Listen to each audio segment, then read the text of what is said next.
natin ng mga non-Muslims kung we don't have knowledge. Okay? So, pinaka-importante is kaalaman. Okay? Para isabuhay natin at i-share natin.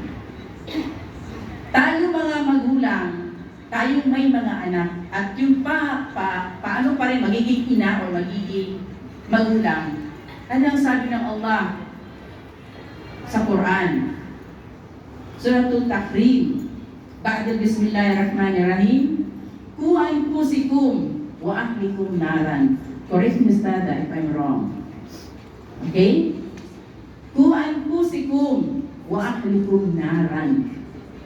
Sabi ng Allah, iligtas niyo ang inyong mga sarili sa naglalagab na apoy at ang mga anak ninyo o mga pamilya ninyo.